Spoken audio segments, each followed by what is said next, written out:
aka na-achị Anambra State bụ ọkammụta Soludo etogo ndị dịgasị iche iche tụnyere ụtụ maka uto na mmepe nke Nnewi Anambra State. Ndị ji okwu ha agba izuka na-aga n'iru n'eto aka na-achị steeti a maka ndị nkụzi ahụ dị 5,000 ọnọdụ nso a wee n'ọrụ na Anambra State. Ịganụ na gọọmenti etiti ala anyị a enyego nkwado maka ijikọ Lekki Port nakwa mpaghara okporo a na-afọ akwadobe ịbagide ọrụ ya na mpaghara ọwụwa anyanwụ ala anyị a n'oge te ya aka na mba ofesi. Ịganụ na ndị ndu ruru 35 ndị nke ekwubutere na ha so nọ wee na-agba gọọmenti mba Cambodia mgba ka amagoro ikpe dịka njọ ha si wee dị. Gị onye ọma m njem ọnụ chacha na aka na-achị steeti a bụ ọkammụta Chukwuma Soludo bịara maka ime ka ọnọdụ akụ na ụba steeti a kwudosie ike ma kwalite ezi njirimara ndị Igbo ka anya ya nkwado iji mezuo ebumnobi a. Tọntị n'ala ka ịgara aka ji wee bịa n'uju n'ụtụtụ ha. Puchi Ilodigwe bụ aha m.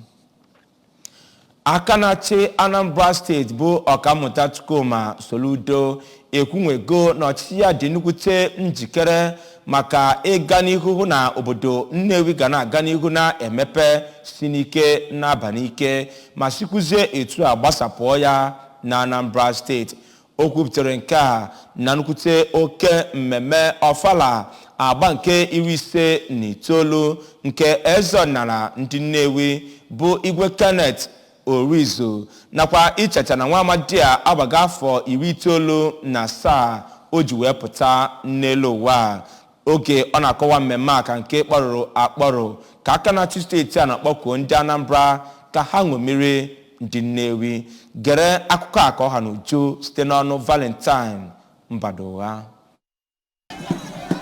Ya bụ mmemme bụ nke dọtara ndị okwu ha na-ada ụda na mpaghara Nnewi na gburugburu ya nke gụnyere aka chịburu steeti a ma bụrụkwa onye nke ji otu Labour Party azụ ọkwa onye isi ala na Naịjirịa bụ Maazị Peter Obi. A nọ na ya bụ mmemme nwee ihe ngosi ọdịnala dị iche iche, igba egwu dị iche iche, mmanwụ ịkwanyere eze ọdịnala ahụ ugwu site n'aka ndị mmadụ na otu dị iche iche. Gọvanọ Soludo onye nke bịakwara nye Igwe Nnewi nkwanye ugwu ma bụrụkwa onye nke anabatara ọfụma site n'aka ndị Nnewi kọwapụtara na ya bụ eze ọdịtụta ịkwalite ọnọdụ obibi ndụ na akụnụba ndị Nnewi ya nakwa Anambra State ma kpee ekpere ka Chineke gaa n'ihu were ezi ahụike na ogologo ndụ na-agọzi ya. Gọvanọ Soludo nọrọ n'oge ahụ kpọkuo ndị Nnewi ka ha na gọọmenti nke steeti a gaa n'ihu ị na-enwezi mmekọrịta iji nye aka ịkwalite ọnọdụ agamnihu nke Nnewi ya nakwa ime ka onyinye ọnatarachi nke Nnewi pụta ihe na mba ụwa. Ife ọbụla ịchọba Nnewi ga-achọba aka enyinu unu ga-ewe oge ka gịnị ka enyi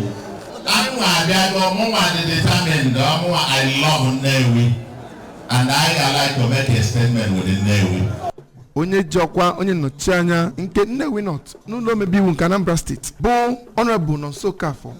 ya nakwa onye ji aha otu pati apụga azụ ọkwa ịnọchite anya Nnewi n'ụlọ omebe iwu nke Anambra State bụ Comrade Peter Nwosu n'okwu ya dị iche iche kọwara Igwe Nnewi dịka nna nakwa onye hụrụ obodo ya n'anya nke ukwuu ma kpọkuo Chineke ka ọ gaa n'ihu nye ike ọhụrụ na amamihe iji hụ na ọchịchị ya na-eweta ezi udo, ịhụnanya na ịdịkọ n'otu na Nnewi. Onye ji ọkwa onye isi oche nke okpukperechi kansụl Nnewi North bụ Injinia Chris Obiora nakwa onye ji ọkwa chairman nke Nnewi Royal Cabinet bụ Chief Dan Olansi ndị nke kọwara Igwe Nnewi dịka onye udo na onye ọha mmadụ hụrụ n'anya kwuru na eze ọdịnala Nnewi bụ onye nke gagara n'ihu na-agba mbọ maka udo, ịdịkọ n'otu na ọganihu Nnewi ma kpọkuo Chineke ka ọ gaa n'ihu na-edobe ya. Ofu n'ime ụmụ ya bụ Prince Chukwudo Rizu onye nke kwupụtara na afọ 59 dịka Igwe Nnewi nakwa afọ 97 nke o bigoro n'ụwa bụ nnọọ ihe pụrụ iche Chineke ji gọzie ya nke sitere n'ụdị ndụ ọ na-ebi ya nakwa mbọ na-agba maka ọdịmma mmadụ ya nakwa n'ihe nke Chineke.